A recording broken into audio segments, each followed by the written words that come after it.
G'day legends, welcome back to the Rugby League Guru podcast. Today's episode brought to you by Neds, our official partners for season 2024. Remember to take it to the Neds level, but as always guys, gamble responsibly. Now Neds have got me on the lookout for a couple of CBAs this year. As you know, here in the CBA Centre of Excellence, we are always keeping our eyes peeled, and we're very lucky in round 2 of the 2024 season. We have a couple of guys that I want you to keep an eye on this weekend. The first guy I won't touch on too heavily because we've already spoken about him a lot during the preseason, but of course we have got Talis Duncan, who comes into the South Sydney Rabbitohs side this year.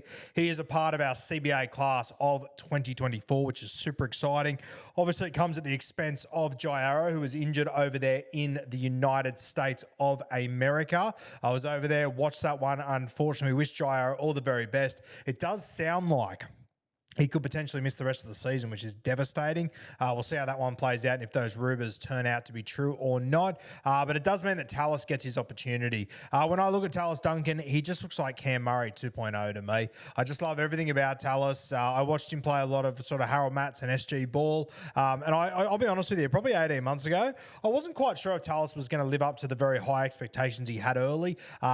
In that time, he really has blown me away. I've been very impressed once again. So very keen to see Talis Duncan get an opportunity. I assume he will jump over on the right edge for the South Sydney Rabbitohs, but I have heard rumours that him and Cam Murray could split minutes in the 13 role and on the edge. So one to keep an eye on there. Personally, I think Tallis will grow to be a 13. Is he going to be able to do it at South Sydney? Probably not, because Cam Murray's there. But we know that, you know, the talk out of South Sydney for a long time has been that they would love to get Cam Murray out onto an edge. So it wouldn't surprise me if these guys do sort of share the roles of 13 and right edge over the next couple of years, and especially during this season. We're very, very excited to see Talis Duncan get his opportunity. He's a guy that I'll be looking at this weekend. I'm sure you'll get good value as an anytime try scorer on Neds for Tallis. We saw him last year. I think he's probably the only bloke I've ever seen that's a forward that I've seen make 2 line breaks off kickoffs in the same season. Unbelievable. And he played very limited minutes. So Talis Duncan, supremely talented, part of the CBA class of 2024, and definitely one to watch over the next few weeks whilst Jai Arrow is out and he gives him an opportunity. Now, my next two, I'm going to go a little bit more in depth on these guys because I am huge fans of both of them. The first one, I'll take you back to September last year. We were doing a bit of work with the Intrust Super Cup, the Queensland Cup up there, and they said, hey, we want you to do a CBA series where you go and find a couple of guys in the comp that you think could be anything. So I went, yep, sweet, good as gold. We had Bailey Butler, who I believe was playing for the Capras. He played for the Broncos in a trial the other day, did pretty well. Keanu Keeney was another one that we spoke about. He's obviously played first grade for the Titans last week. A guy that you guys are probably already aware of. Keanu Keeney's obviously had a lot of hype. I can't remember who the third one was, but the fourth one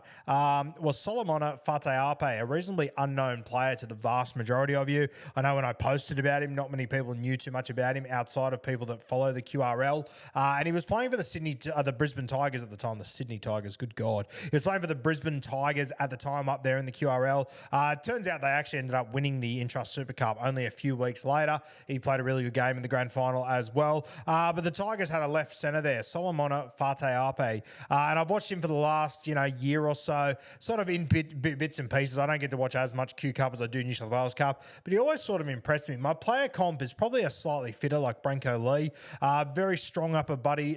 He's got a nice offload, moves well, and just hard to handle. Sort of that Branko Sifatalakai sort of mold where he bumps people off, he gets an offload. Very, very talented player. And I picked him out from the Q Cup. And I actually posted a reel about him, which you can see on my Instagram story and whatnot. Go and have a look at that. But I remember after I spoke to him and I said, mate, are there any NRL clubs that are sniffing around? What's doing? And he goes, mate, my manager's always putting feelers out, but nothing's really come about since. The reel that I made about him, I think it got about 100,000 views or whatever, did pretty well, showed some of his highlights. Then a few weeks later, he obviously won the Intrust Super Cup.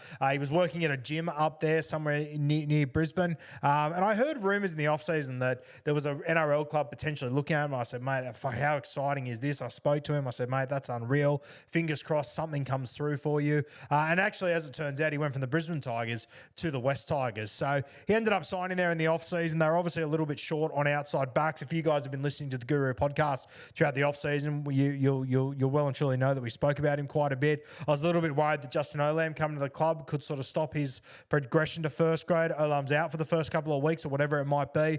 So my boy, Solomona Faataape, gets his opportunity. One to keep an eye on. Pretty cool for me to be able to go to Q Cup, pick out 4 guys, and one of them out of complete obscurity gets picked up by the West Tigers. And not only makes the squad, which was the first challenge, we weren't sure if he was going to do that. He was going down there just looking for an opportunity. Now he's managed to get himself a first grade debut. So an absolutely fantastic story. I'm super excited about him. As I said, player comp for me, saw that Sivatalakai, Branko Lee, probably with a little bit more speed than those guys as well. But he has got a lot of talent. Not super young, not super old. I think he's 23 years of age, Faataape.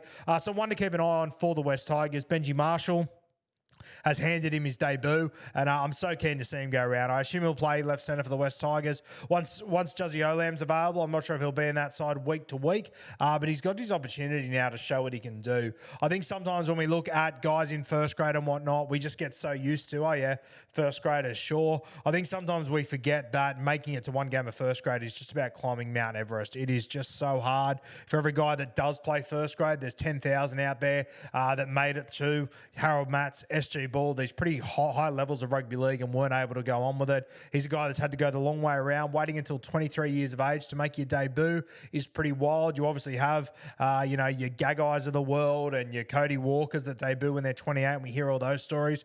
Reality is 23 is pretty old, that's a long time to hang in there in the reserve grade system. So a reward for patience there, a reward for a lot of dedication. So congratulations to Faataape. I'll be watching him very, very closely. Takes on the Canberra Raiders this week down there in the nation's capital, making his debut. I was having a look when I was doing about even. He was actually my anytime try scorer with Neds. I think you can get about $3 or $4 for him, which is pretty juicy. I'm very, very happy with that. So one to keep an eye on there. Faataape making his debut for the West Tigers this week. Just getting up his odds now. He's coming in at $3.40 as an anytime try scorer. Obviously, those odds are subject to change, guys. Accurate as of Wednesday afternoon, 3 p.m. Faataape on debut for the West Tigers. This kid could be anything. Let's have a look at another kid, and this one is genuinely a kid. Lachlan Galvin named to make his debut. Now, we've heard Benji Marshall talk him up all off-season, talk him up absolute galore. When you've got guys like Bud Sullivan, when you've got guys like Aiden Caesar, Latu Fainu, one of the most talented juniors we've seen over the last few years, when all these guys are in the squad, I really did not expect Galvin to make his debut this early. But the longer the preseason went, the more he impressed in trials and the more Benji just kept talking about him. Wow, what a knock to be. And you know what? When I heard during the week he was going to make his debut, I thought, okay, Bud or Caesar must be injured. Something's gone wrong here.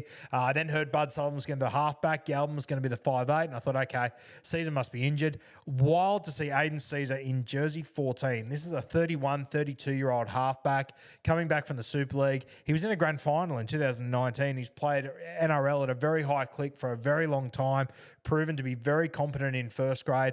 And Benji Marshall, the old saying is, if you're old enough, if you're good enough, you're old enough. I was about to say if you're old enough, you're good enough. If you're good enough, you're old enough. And Benji Marshall, he's obviously seen something in Galvin. I'll give you the hot tip. Benji Marshall knows a thing or two about halves. One of the greatest we've ever seen, one of the most entertaining we've ever seen. And he's thrown 18-year-old Lachlan Galvin an opportunity. Was playing SG Ball just last year for West. He was playing for the Magpies last year, I believe.